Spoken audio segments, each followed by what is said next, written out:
तो बीवी जो होती है वो बात मनवा लेती है। बीवी चाहेगी आपकी सिगरेट छुड़वा देगी, बीवी चाहेगी आपका गुटखा छुड़वा देगी, बीवी चाहेगी आपको नमाजी बना देगी।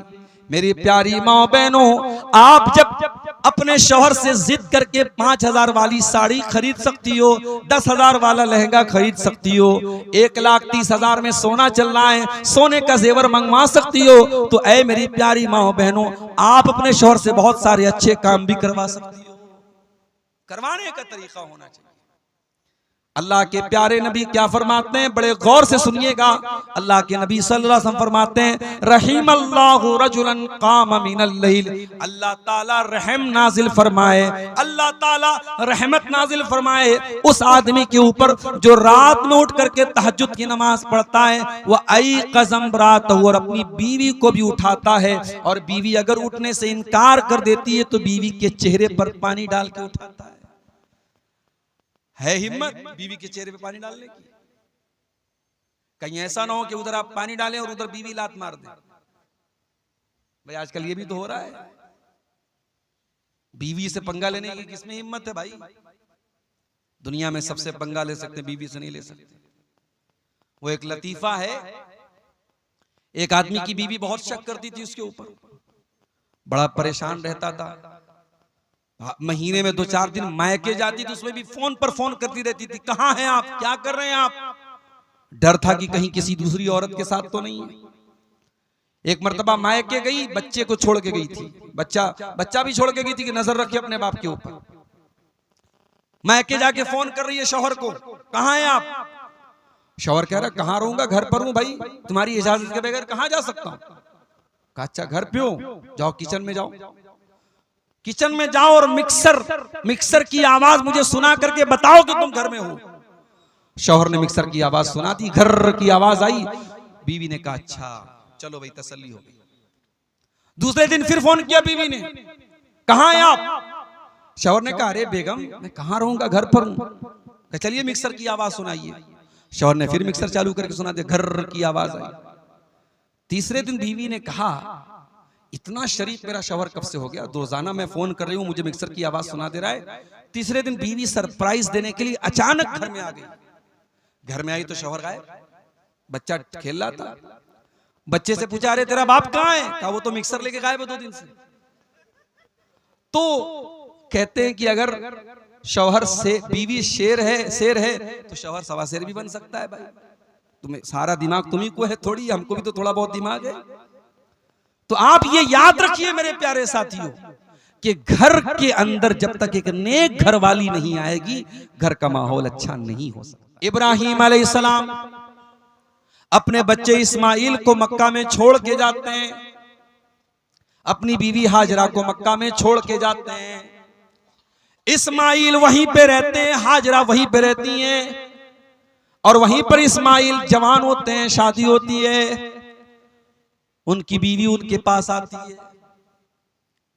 एक जमाना हो गया, इब्राहिम अलैहिस्सलाम अपने बच्चे से मिलने के लिए आते हैं। इत्तेफाक से जब घर में आते हैं तो इस्माइल घर पे नहीं होते, बहू होती है। इब्राहिम अलैहिस्सलाम पूछते हैं अपनी बहू से गुजर बसर कैसी हो रही है। ये बहू थोड़ी नाशुक्री थी, ये कहती है क्या बताऊं बड़ी परेशानी हो रही है, बस जैसे तैसे गुजारा हो रहा है, बहुत दिक्कत चल रही है, बहुत परेशानी है, बहुत मुश्किल है। इब्राहिम अलैहिस्सलाम ने कहा कि बेटी तुम्हारा शौहर आए तो मेरा सलाम कह देना और ये बता देना, अपने शौहर से ये कह देना कि अब गय्यर अतबत बाबिक, अपने दरवाजे की चौखट बदल ले।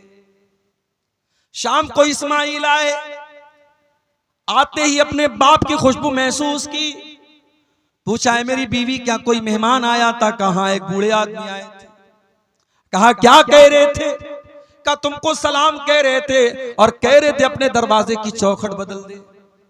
कहा मेरी बीवी तूने क्या कहा था? बीवी ने सारा माजरा सुनाया। कहा कि है मेरी बीवी, वो कोई और नहीं, वो मेरे बाप थे, वो तेरे ससुर थे इब्राहिम अलैहिस्सलाम थे, और वो तेरी नाशुक्री से नाराज हो गए। तू एक पैगंबर की बीवी होने के बावजूद, एक नबी की बहू होने के बावजूद तूने जो बात कही मेरे बाप को पसंद नहीं आई। मेरे बाप ने तुझे तलाक देने का ऑर्डर दिया है, इसलिए मैं आज से तुझको अपने निकाह से खारिज कर रहा हूं, आज से मैं तुझको तलाक दे रहा हूं। अब यहां पे थोड़ा सा रुक जाइए। हमारे घरों में क्या होता है, बहू ने खाना बनाया, शेरशाबादी लोग तो झोल बहुत ज्यादा खाते हैं भाई, मसाला बहुत ज्यादा खाते हैं, माफ कीजिएगा, बड़ा सोच समझ के हम लोग, जब जलसों का सीजन आता है तो पेट की बड़ी हिफाजत करनी पड़ती है, बहुत मसाला खाते हैं आप लोग। अब भाई मसाला आप ज्यादा खा रहे, बहू ने कम डाल दिया, वो भी मसला है। नमक आप ज्यादा खाते, बहू ने कम डाल दिया, वो भी मसला, और नमक आप कम खाते, बहू ने ज्यादा डाल दिया, वो और बड़ा मसला है। अब बहू ने खाने में नमक ज्यादा कर दिया, ससुर को गुस्सा आया, ससुर ने कहा चल अपने दरवाजे की चौखट बदल।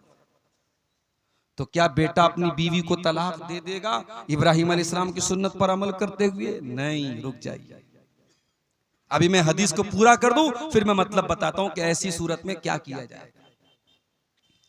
इब्राहिम अलैहिस्सलाम ने अपने बहू के बारे में फरमाया कि दरवाजे की चौखट बदल दो, इस्माइल अलैहिस्सलाम ने तलाक दे दिया। कुछ दिनों के बाद इस्माइल अलैहिस्सलाम ने दूसरी शादी की, और फिर एक मर्तबा इब्राहिम अपने बेटे से और बहू से मिलने के लिए आए।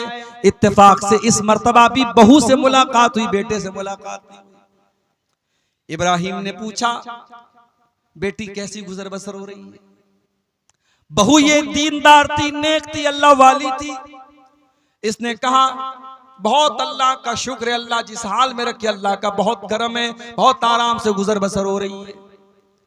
कहा बेटी तेरा शौहर आए तो मेरा सलाम कह देना, और कह देना सब भी ताता बता बाबिक, दरवाजे की चौखट बहुत अच्छी है, इस चौखट की हिफाजत करना। शाम हुई, इस्माइल आए, बाप की खुशबू महसूस की, बीवी से पूछा क्या कोई आया था? कहा कि यहाँ एक बड़े मियाँ एक बूढ़े मियाँ आए थे। कहा क्या कह रहे थे? कहा मुझसे हाल चाल पूछ रहे थे, और जब मैंने अल्लाह का शुक्र अदा किया तो ये कह के गए हैं कि अपने शौहर को मेरा सलाम सुना देना, और कह देना कि दरवाजे की चौखट की हिफाजत करें। कहा है मेरी बीवी, वो कोई और नहीं तेरे ससुर थे, मेरे बाप इब्राहिम अलैहिस्सलाम थे, और उन्होंने तुम्हें पसंद किया है, तुम्हारी बात उनको पसंद आई है, और उन्होंने कहा है कि मैं तुमको अपने निकाह में बरकरार रखूं। हदीस आपको मैंने सुना दी, बुखारी की हदीस है। इस हदीस से दो बात पता चली। पहली बात यह पता चली कि घर के अंदर दरवाजे की चौखट का अगर दर्जा किसी को हासिल है तो यह औरत को हासिल है। जिसको हम घरवाली कहते हैं, जिसको हम बीवी कहते हैं, जिसको हम अहलिया कहते हैं, बेगम कहते हैं, पत्नी कहते हैं, वाइफ कहते हैं, जो भी कह लें, घर के अंदर दरवाजे की चौखट की अगर हैसियत किसी को हासिल है वो औरत को हासिल है। पता ये चला अगर औरत गड़बड़ है तो इसका मतलब कि दरवाजे की चौखट गड़बड़ है, और जब दरवाजे की चौखट गड़बड़ है इसका मतलब कि दरवाजे की एंट्री गड़बड़ है, दरवाजे में आप सही तरीके से दाखिल नहीं हो सकते। इसलिए घर को अगर बनाना है, संवारना है, तो घर की घरवाली का अच्छा होना बहुत जरूरी है। अब वो मसला भी सुन लीजिए, बहू ने खाने में झोल ज्यादा कर दिया, नमक ज्यादा कर दिया, ससुर को पसंद नहीं आया, सास को पसंद नहीं आया, ससुर ने कहा बेटे से तलाक दे दे, तो बेटा इतनी बात पर अपनी बीवी को तलाक नहीं देगा। अगर आपको ये लगता है कि इब्राहिम अलैहिस्सलाम के कहने पर इस्माइल ने तो तलाक दे दिया, तो कान खोल करके सुन लीजिए, अगर बाप इब्राहिम अलैहिस्सलाम के जैसा हो तब बाप के कहने पे बेटा तलाक दे देगा। हर बाप के कहने पर बेटा अपनी बीवी को तलाक नहीं देगा, वरना हर छोटी छोटी बात पे तलाक हो जाएगी। अगर इब्राहिम के जैसा बाप हो, उतना समझदार, उतना दूरअंदेश, उतना दीनदार, उतना होशियार, उतना जीनियस, उतना गहरी नजर रखने वाला, उतना अल्लाह वाला, तो अलग बात है। हर बाप को इस बात की इजाजत नहीं है, हर माँ को इस बात की इजाजत नहीं है कि वो बोले कि बहू को तलाक दे दो, बेटा तलाक दे दे। तो शौहर के घर की चौखट है बीवी मेरे साथ। मेरी प्यारी माँ बहनों, अगर आप पिंडाल के अंदर मौजूद हैं, मेरी आवाज आपके कानों तक पहुंच रही है, आप अपने बेटे के लिए जब बहू तलाश करने जाएं तो सिर्फ ये न देखें कि बहू कितनी खूबसूरत है, कितना रंग गोरा है, कितने अच्छे खानदान की है, कितने पैसे वाली है, कितना जहेज लेकर के आएगी। मेरी प्यारी माँ, आप जब अपने बेटे के लिए बीवी तलाश करने जाएं, आप अपने घर के लिए जब बहू लेने जाएं तो कान खोल के सुन लो, आप बहू लेने नहीं जा रही हैं, आप अपने दरवाजे की चौखट लेने जा रही हैं, और चौखट बहुत संभाल करके लाना। अल्लाह के नबी फरमाते हैं, तुन कहल मरातो ले अरबईन, जब औरत की शादी होती है तो 4 चीजें औरत के अंदर देखी जाती हैं, ले मालिहा वले हसबिहा वले जमालिहा वले दीनिहा। कुछ लोग माल देखते हैं, कुछ लोग खानदान देखते हैं, कुछ लोग खूबसूरती देखते हैं, और कुछ लोग दीनदारी देखते हैं। आपने फरमाया फज़फर बेज़ाती दीन, दीनदार औरत को घर में लेके आ जाओ, कामयाब हो जाओगे। दीनदार औरत को घर में लेके। मेरे प्यारे भाइयों, अल्लाह ताला ने औरत को ये खूबी, इस खूबी से भी नवाजा है कि औरत अपनी बात मनवा लेती है, कभी हंस के मनवा लेती है, कभी रो के मनवा लेती है, कभी मुस्कुरा के मनवा लेती है, कभी आंसू बहा के मनवा लेती है। मैंने औरत के ऊपर एक नज्म लिखी थी, उसमें मैंने एक शेर कहा था, वो शेर ऐसा था, कुदरत ने तुझे गर्मी जज्बात अता की। ऐ औरत, अल्लाह ताला ने तुझे जज्बात की कुव्वत अता की है, कुदरत ने तुझे गर्मी जज्बात अता की। वो ना तकवा के भरम तोड़ दे, वो नाज़ो अदा है। ऐ औरत, तेरे अंदर वो नाज है, वो अदा है, बड़े बड़े मुत्तकियों का तकवा तू तोड़ सकती है। अल्लाह ने तुझे नाज़ो अदा की ताकत दी है, और अल्लाह ने तुझे जज्बात की ताकत भी दी है। जज्बात की ताकत औरत के अंदर होती है। फिरौन बहुत बड़ा जालिम था, किसी की बात नहीं सुनता था, बच्चों को कत्ल करवाने का ऑर्डर दिया था उसने। मगर जब अपनी बीवी उसकी जब बच्चा लेकर के आती है, जो मूसा अलैहिस्सलाम की शक्ल में वो बच्चा जब हजरत आसिया की गोद में पहुंचता है, फिरौन की बीवी की गोद में, और फिरौन की बीवी अपने शौहर से कहती है, ला तक़्तुलूहु असा अन यनफ़अना औ नत्तख़िज़हु वलदा। ऐ मेरे सरताज, देखिए कितना खूबसूरत बच्चा है, कितना प्यारा बच्चा है, हम इस बच्चे को कत्ल न कीजिए, हम इस बच्चे को अपना बेटा बना लेंगे, अपना बेटा बना करके पालेंगे। अच्छा, फिरौन को कोई बेटा नहीं था। फिरौन अपने आप को खुदा कहता था, रब कहता था, भगवान कहता था, गॉड कहता था, और फिरौन अपनी बीवी को बेटा नहीं दे सका। ऐसे ऐसे तो खुदा गुजरे दुनिया में, ऐसे ऐसे खुदा गुजरे, अपने आप को खुदा कहता था और अपनी बीवी को बेटा नहीं दे सका, और दूसरे के बच्चे को बीवी कह रही कि इसे हम अपना बेटा बना लेते हैं। अल्लाह के नबी फरमाते हैं, अल्लाह ताला रहमत नाजिल फरमाए उस आदमी के ऊपर जो रात में उठ करके तहज्जुद की नमाज पढ़ता है और अपनी बीवी को भी उठाता है। व रहिमल्लाहु इम्रातन कामत मिनल लैल, और अल्लाह ताला ऐसी औरत के ऊपर रहमत नाजिल फरमाए जो रात में उठ करके तहज्जुद की नमाज पढ़ती है। व अयक़ज़त ज़ौजहा, और अपने शौहर को भी उठाती है, और शौहर अगर इनकार कर दे तो शौहर के चेहरे पर पानी छिड़क करके उठाती है। ये होते हैं बेहतरीन कपल, एक दूसरे का ताउन करे दीन के सिलसिले में। इसीलिए अल्लाह के नबी फरमाते हैं, लियत्तखिज़ अहदुकुम क़ल्बन शाकिरा। 3 चीजों को बैलेंस बना लो, 3 चीजों को खजाना बना लो, 3 चीजों को स्टोर कर लो, 3 चीजों को अपने घर में लेके आ जाओ। क़ल्बन शाकिरा, अपने सीने में ऐसा दिल लेकर के आओ जो अल्लाह ताला का शुक्रिया अदा करने वाला हो। व लिसानन ज़ाकिरा, और अपने मुंह में ऐसी जबान लेकर के आओ जो अल्लाह ताला का जिक्र करने वाली हो। व ज़ौजतन मोमिनतन तुईनुहु अला अम्रिल आखिरा, और ऐसी दीनदार बीवी लेके आओ जो आखिरत के कामों में, दीन के कामों में आपकी मदद करे। ऐसी बीवी अगर आपके घर में आ जाएगी, घर को जन्नत बना देगी। और आगे बढ़ी, घर को अगर जन्नत बनाना है तो बहुत जरूरी काम क्या करना है हमको? घर को अल्लाह के जिक्र से आबाद करना है। मुसलमान का घर है, सुबह भी मोबाइल पर गाने बज रहे हैं, शाम को भी गाने बज रहे हैं, बिस्तर पे जाने के पहले भी म्यूजिक बज रहा है। मुसलमान का घर है, 24 घंटे में कोई एक मर्तबा अल्लाह का नाम लेने वाला नहीं है। नेताओं के भाषण तो सुने जा रहे हैं, राजनेताओं की तकरीरें तो बजाई जा रही हैं, अल्लाह रसूल की बातें घर में कोई सुनने वाला नहीं है। गांव में जलसा होता है, उस घर का कोई आदमी जलसे में जाने को तैयार नहीं है। तकरीरों से बोर होने वाला परिवार है, ना शौहर को तकरीरों से इंटरेस्ट है, ना बीवी को तकरीरों से इंटरेस्ट है। एक आदमी घर में अल्लाह का जिक्र करने वाला, अल्लाह का नाम लेने वाला तक नहीं। मेरे प्यारे भाइयों, ऐसे घर को अल्लाह के नबी ने मुर्दा करार दिया।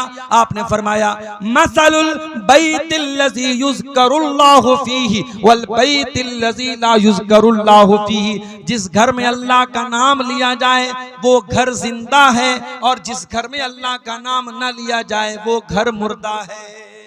वो घर मुर्दा है, अल्लाह के नबी ने उसको मुर्दा करार दिया है। अपने घर को जिंदा करो मेरे भाइयों, अल्लाह के जिक्र से आबाद करो। बहुत आसान तरीका बता देता हूं।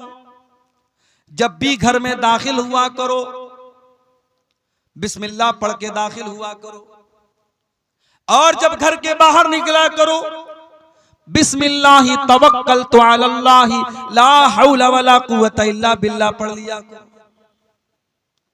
क्या फायदा होगा मौलवी साहब? आइए मैं फायदा भी बता देता हूं। सही मुस्लिम की रिवायत है, अल्लाह के प्यारे रसूल फरमाते हैं जब इंसान घर में दाखिल होने के टाइम बिस्मिल्लाह पढ़ता है तो शैतान भाग जाता है और कहता है ला मबीत लकुम हाहुना। ये तो बिस्मिल्लाह पढ़ के घर में आया है, अब यहां पे रात गुजारने का मौका नहीं मिलेगा। जब इंसान रात में डिनर करने के टाइम, खाना खाने के टाइम अल्लाह का नाम लेता है, बिस्मिल्लाह पढ़ता है, तो शैतान कहता है ला मबीत लकुम वला अशाहा होना। ना तो यहाँ पे रात गुजारने का मौका मिलेगा, ना डिनर करने का मौका मिलेगा। जब आप खाने पर बिस्मिल्लाह नहीं पढ़ते हैं तो आपके खाने को शैतान भी खाता है, खाने की बरकत खत्म हो जाती है। तो घर में जब दाखिल हो तब बिस्मिल्लाह पढ़ें, और जब खाना खाने लगे तब बिस्मिल्लाह पढ़ें। और जब रात हो जाए, मगरिब की अजान हो जाए, तो अल्लाह के नबी ने फरमाया जब सूरज डूब जाए, जब मगरिब का टाइम हो जाए, फकुफ्फू सिबियानकुम, तो अपने छोटे बच्चों को घर के अंदर ले आओ। मगरिब के टाइम अपने छोटे बच्चों को बाहर मत भेजो। फइन्न शयातीन तंतशिरु हीन इज़िन, उस वक्त शैतान घूमते रहते हैं। मगरिब के टाइम अपने बच्चों को बाहर मत भेजिए, सूरज डूबने के टाइम। और आपने आगे फरमाया जब रात में चिराग की बत्ती बुझाओ तो बिस्मिल्लाह पढ़ के बुझाओ। बर्तन को खुला मत रखो, बर्तन को ढांक दो, बिस्मिल्लाह पढ़ के ढांक दो। दरवाजे की कुंडी लगाओ तो बिस्मिल्लाह पढ़ के कुंडी लगाओ। इसलिए कि जो अल्लाह के नाम से जो चीज क्लोज कर दी जाए, जो चीज बंद कर दी जाए, शैतान उसको ओपन नहीं कर सकता, शैतान उसको खोल नहीं सकता। अल्लाह का नाम लेके आप दरवाजे को बंद कीजिए। ये बहुत आसान तरीका मैंने आपको बताया है अल्लाह के जिक्र से घर को आबाद करने का। और जब आप घर के बाहर निकलें, बिस्मिल्लाहि तवक्कलतु अलल्लाहि ला हौला वला कुव्वता इल्ला बिल्लाह पढ़ लें। ये दुआ जब आप पढ़ के निकलेंगे, शैतान आपके करीब नहीं आएगा, फरिश्ता आपकी हिफाजत करेगा। फरिश्ता आपसे कहेगा कद वकीता, आपको अल्लाह ताला की तरफ से बचा लिया गया। आप इतनी प्यारी दुआ पढ़ करके घर से निकले। बहुत आसान है, बिस्मिल्लाहि तवक्कलतु अलल्लाहि ला हौला वला कुव्वता इल्ला बिल्लाह। बस रात में जब बिस्तर पे सोने जाओ, मेरी प्यारी माओ बहनों, अगर आप मेहनत मजदूरी करती हैं, खेतों में काम करती हैं, और मुझे मालूम है कि शेरशाबादी बिरादरी में माशाअल्लाह बहुत मेहनत करती है हमारे यहाँ की औरतें, आपका बदन जब थकावट से चूर हो जाए तो आइए मैं आपको वो तरीका बताता हूं जो तरीका अल्लाह के नबी ने अपनी बेटी को बताया था। क्या तरीका बताया था? हजरत फातिमा चक्की चलाती थी, उनके हाथों में छाले पड़ गए थे। हजरत अली भी बहुत मेहनत करते थे। दोनों शौहर बीवी अल्लाह के नबी के पास आए। हजरत अली ने कहा, अय अल्लाह के नबी, मैं इतनी मेहनत कर रहा हूं, तशतकई तो सदरी, मेरे सीने में दर्द होने लगा है। हजरत फातिमा ने कहा, बाजान आपकी बेटी चक्की चला चला के इस हालत को पहुंच चुकी है, हत्ता मजलत यदाया, मेरे हाथों में छाले पड़ गए हैं। अय अब्बा जान, मुझे पता चला है आपके पास कुछ गुलाम आए हैं, हो सके तो अपनी बेटी और दामाद को कुछ गुलाम दे दीजिए। नबी ने न बेटी को कोई गुलाम दिया, न दामाद को कोई गुलाम दिया। क्या फरमाया आपने, ला उर्ती को मां, ऐ मेरी बेटी फातिमा, ऐ मेरे दामाद अली, मैं तुम दोनों को गुलाम नहीं दे सकता, मैं तुम दोनों को कोई गुलाम नहीं दे सकता। क्यों नहीं दे सकता? क्योंकि मेरे जो मस्जिद के अंदर जो दीन सीखने वाले साहब आए, असहाबे सुफ़्फ़ा हैं, जो दीन के स्टूडेंट्स हैं, उनके पास खाने को अनाज नहीं है, उनके पास खाने को खाना नहीं है, उनके पास तन ढांपने को कपड़ा नहीं है। ऐ अली, ऐ फातिमा, जब तक मैं उनकी जरूरत को पूरी ना कर दूं, मैं तुमको वो खादिम गुलाम नहीं दे सकता। हाँ, मैं उससे बेहतर तरीका तुमको बता रहा हूं। जब तुम रात में बिस्तर पे सोने जाओ तो 33 बार सुभान अल्लाह पढ़ लिया करो, 33 बार अल्हम्दुलिल्लाह पढ़ लिया करो, और 34 मरतबा अल्लाहु अकबर पढ़ लिया करो। फ़ज़ालिकुमा खैरुल लकुम मिन खादिम, तुम्हें किसी खादिम की, किसी नौकर की जरूरत नहीं पड़ेगी।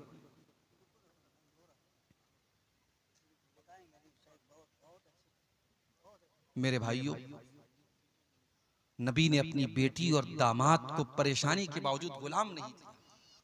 नबी ने तस्बीह सिखाई है, और हजरत अली कहते हैं कि ये तस्बीह जब नबी ने जिस दिन से नबी ने मुझको सिखाई है, उस दिन से लेकर के जब तक मैं जिंदा हूं, ये तस्बीह कभी मैंने छोड़ी नहीं है। सवाल करने वाले सवाल किया है, अली आपकी जिंदगी में एक रात आई थी, सिफ़ीन की लड़ाई वाली रात, क्या उस रात भी आप ये तस्बीह पढ़ के सोए थे? कहा कि हाँ, उस रात में ये तस्बीह पढ़ के सोया था। मेरे प्यारे भाइयों, सहाबे किराम 2-2 घंटे तकरीरें नहीं सुनते थे, हाँ जो सुनते थे अमल करते थे। नबी ने ये तस्बीह सिखाई, तो इस तस्बीह के ऊपर हजरत अली ने अमल किया, हजरत फातिमा ने अमल किया। अपने घरों को अल्लाह के जिक्र से आबाद करो मेरे प्यारे साथियों, सुबह शाम के अज़कार पढ़ो। और आज अल्हम्दुलिल्लाह सबके हाथ में मोबाइल है, आप मोबाइल पर देख करके भी पढ़ सकते हैं। आप गूगल प्ले स्टोर पे जाएं और दुआ की कोई अच्छी सी किताब डाउनलोड कर लें, उसमें सुबह शाम के अज़कार आपको मिल जाएंगे। सुबह शाम के अज़कार आप देख करके भी पढ़ें, आप यकीन करें सुबह शाम के अज़कार आप पढ़ेंगे, बहुत सारी परेशानियों से आप बच जाएंगे।